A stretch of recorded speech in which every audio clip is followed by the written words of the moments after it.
E tem um ponto-chave aqui, e esse é que é o grande mistério, né? A primeira tentativa de assassinato tinha mais mistérios.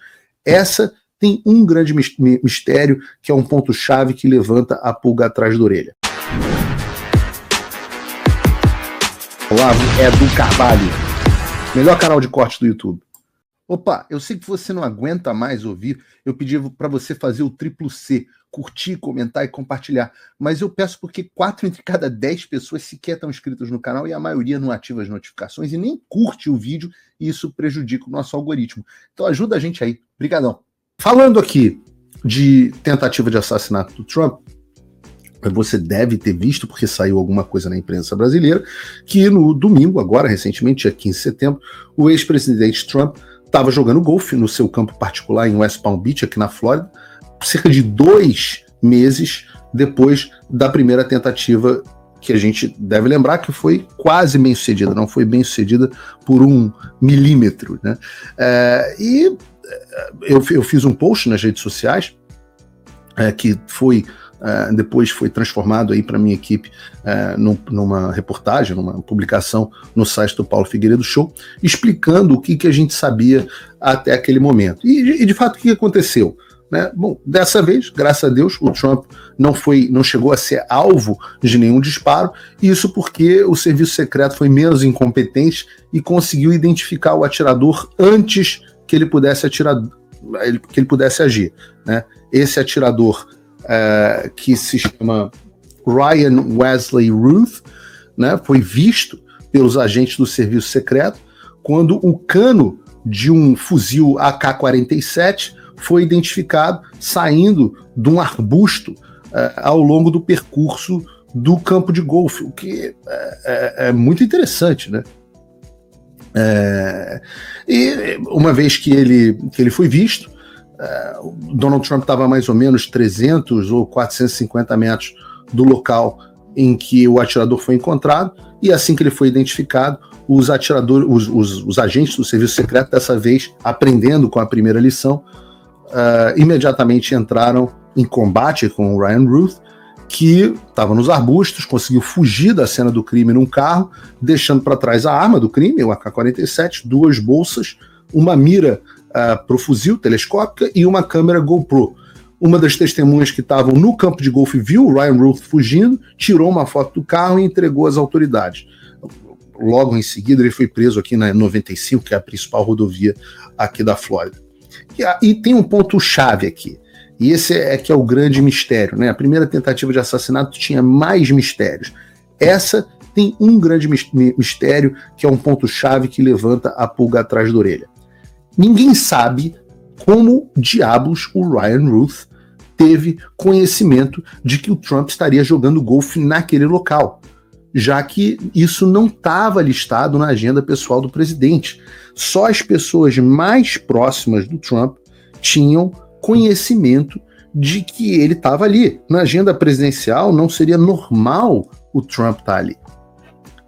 O que, obviamente, leva aos questionamentos que nós temos de: será que alguém deu o serviço? Será que alguém do serviço secreto que deu o serviço na primeira vez está dando o serviço na segunda vez? Né? Talvez essa pergunta fique sem resposta, como tantas outras, da primeira tentativa de assassinato, que até hoje a gente não sabe quase nada sobre o que ocorreu, porque a investigação feita pelo FBI, e o FBI completamente aparelhado, parece a nossa Polícia Federal.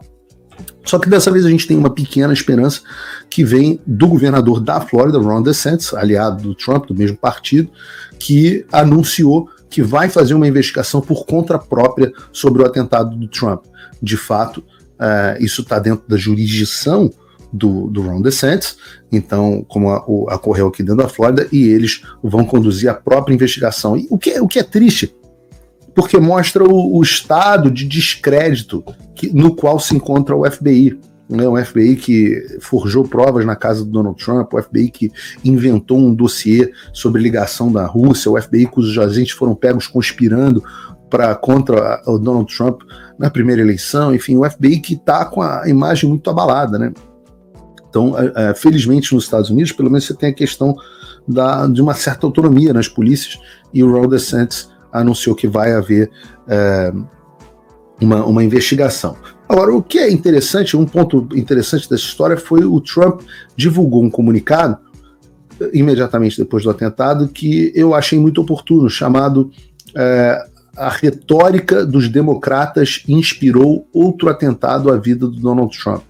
Sorte? Eu mesmo faço a minha sorte. E agora com liberdade de apostar. MyLiberty.bet. Mete essa aí na busca, parceiro, e vai lá pra cima. Acesse o site, jogador, dê um confere e já manda a bala no seu time. É liberdade de apostar, é Brasil, é esporte, é jogo, é fácil, é pé quente, irmão. MyLiberty.bet. Com bônus de até R$500 e muito mais. MyLiberty.bet. Você acima de tudo, MyLiberty acima de todos. Jogue com responsabilidade. E eu quero falar especificamente sobre isso. Nesse comunicado, o Trump cita várias frases de políticos democratas de alto escalão que propõem abertamente o ódio contra a pessoa do Donald Trump. As mesmas pessoas que dizem que combatem discurso de ódio. Então, a gente pode citar, por exemplo, como o Trump cita, que o Joe Biden, alguns dias antes do último atentado, disse que é hora de colocar o Donald Trump na mira. O Tim Walz, que é o candidato a vice-presidente na chapa da Kamala Harris, disse que os republicanos são uma ameaça à democracia. Diz ele, os republicanos são uma ameaça à democracia. Sim, eles vão colocar a vida das pessoas em perigo. Sim. Isso é o vice da Kamala Harris. Ele disse que o Trump vai colocar a vida das pessoas em perigo. O deputado Dan Goldman, do Partido Democrata, ele é uma destruição para a nossa democracia e precisa ser eliminado. A deputada Stacey Plaskett, também democrata, o Trump precisa ser baleado. O Joe Biden disse que o Trump e os trumpistas, a MAGA, como chamados aqui nos Estados Unidos, são a maior ameaça que os Estados Unidos enfrentaram. Então, veja os paralelos dessa retórica, né? Assim como no Brasil, nos Estados Unidos, as pessoas que mais incitam ódio contra seus adversários são justamente aqueles que falam em defender a democracia, em defender as instituições, e que nos banem e nos censuram porque dizem que o que nós falamos é discurso de ódio. É coincidência, né? Foi inclusive o que eu escrevi no X, né? Assim como o Alexandre, o novo suspeito de matar o Trump também queria, abre aspas, salvar a democracia. As contas sociais de Ryan Root estavam cheias de postagens sobre o recrutamento de soldados para a Ucrânia e de postagens que classificavam o Trump como uma ameaça à democracia. Vocês já ouviram isso antes? Quem que diz que estava salvando a democracia do Brasil? Quantas vezes vocês não viram os ministros do STF dizendo que estavam salvando a democracia? Quantas vezes vocês não ouviram que o Bolsonaro é uma ameaça à democracia? Então, assim como o Alexandre, o novo suspeito de matar o Trump também queria salvar a democracia. Também queria salvar a democracia. É só você olhar as postagens do Ryan Root. Estava assim: Biden, sua campanha deveria ser chamada de algo como Gaddafi, Keep America Democratic and Free, né? Mantenha a América democrática e livre.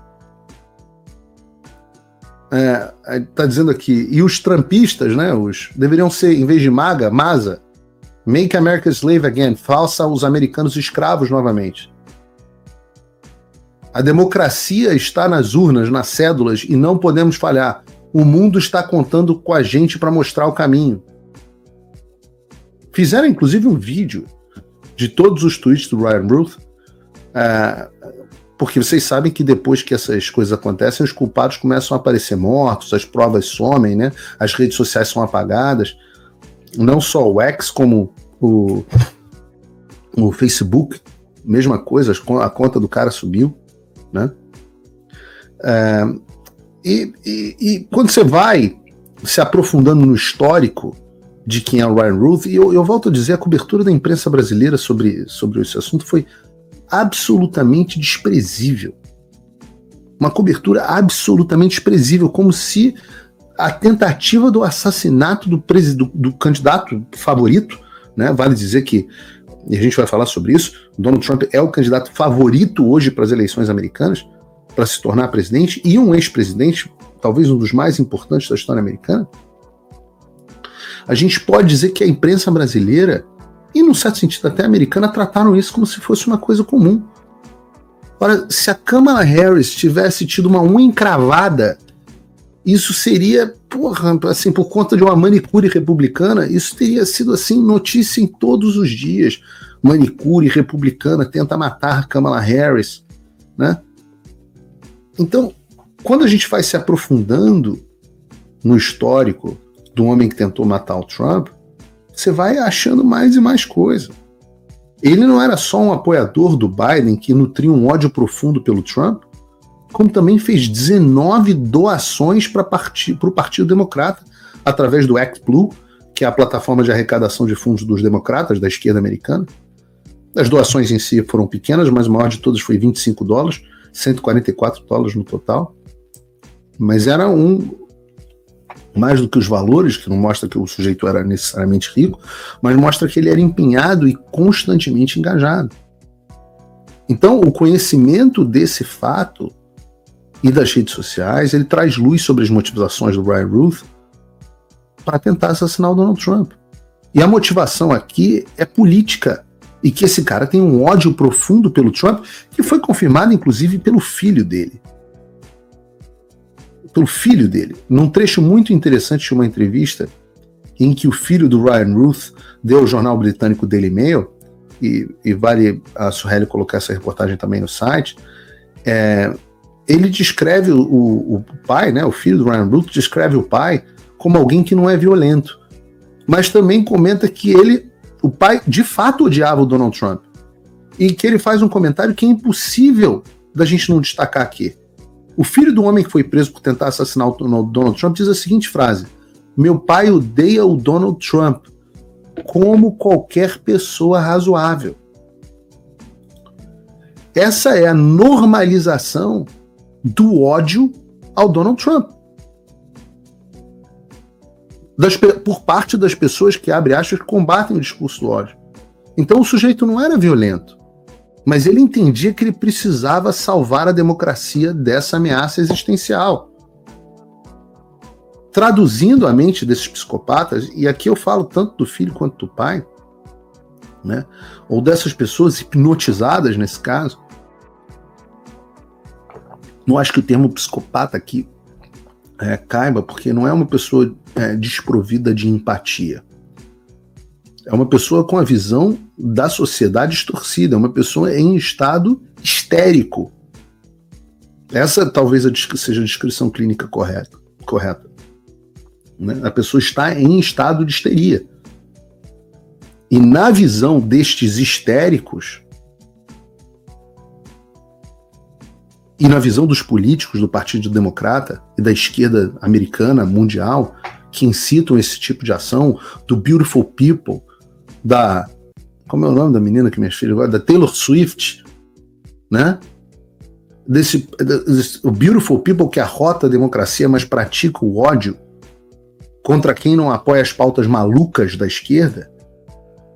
Todos esses caras pensam da seguinte maneira: para salvar o que eu acho que seja a democracia, de um mal que eu enxergo, eu estou disposto a fazer qualquer coisa. Olá, e eu espero que você esteja aproveitando esse vídeo. O canal Olavo do Carvalho foi criado por apoiadores do jornalismo independente, dedicados a garantir que a minha voz e a de outros não sejam silenciadas. Eles fazem um ótimo trabalho. Por isso, se inscreva no canal e curta o vídeo. Aqui você vai encontrar diversos cortes rápidos dos meus programas e de outros grandes nomes. Mas se você quiser assistir ao vivo o meu programa na íntegra, basta você acessar o meu canal e o site do Paulo Figueiredo Show. Está ao vivo todas as terças e quintas, às 3 da tarde. No meu site você também pode apoiar o meu trabalho. Todo o meu programa é financiado pelos assinantes e cada contribuição faz uma enorme diferença. Assinar é fácil e acessível. E eu ainda criei um cupom exclusivo de desconto para o Olavo do Carvalho, que oferece 20%. Com isso, você pode me apoiar com apenas um pouco mais de $5 por mês, que é menos do que uma promoção do Big Mac. Além disso, você ganha acesso a conteúdos e análises exclusivas, além de desconto nos meus cursos. O link e o cupom estão na descrição. Agora, se você está numa condição de vida abençoada, talvez você possa dar uma contribuição mais significativa, tanto financeira quanto intelectual, se tornando meu patrono Gold. Com um compromisso de $50 por mês, você faz parte do nosso grupo de WhatsApp, participa das nossas reuniões mensais de Zoom, dos encontros presenciais e também tem acesso a mim direto por e-mail, que você pode utilizar para contribuir com as suas ideias. E você vai se juntar a um grupo de pessoas de elite preocupadas com o Brasil. Você imagina o impacto que você vai poder causar. Desde dezembro de 2022, eu continuo com todas as minhas redes sociais bloqueadas no Brasil, as minhas contas e meus ativos congelados, meu passaporte cancelado, tudo a mando do Alexandre sem justificativa. Então, se você tem condições e quer ajudar mais o seu país, mas não sabia como, essa é a oportunidade que você estava esperando. Junte-se a nós, faça a diferença e não me deixe sozinho. Deixa eu conversar com você, torcedor que está aí do outro lado da tela. Olha só, se você está buscando um lugar seguro, cheio de emoção para apostar nos seus esportes preferidos, então eu quero te apresentar a MyLiberty.bet. É assim mesmo, MyLiberty.bet. Lá você vai encontrar as melhores odds, são as melhores odds. E tem mais, quando você faz o primeiro depósito, pode ganhar até R$500 em bônus para começar com tudo. Aposte com liberdade, sempre com segurança e transparência, o que não tem em qualquer lugar não. A MyLiberty é o espaço perfeito para você se divertir, claro, com aquela adrenalina das apostas esportivas.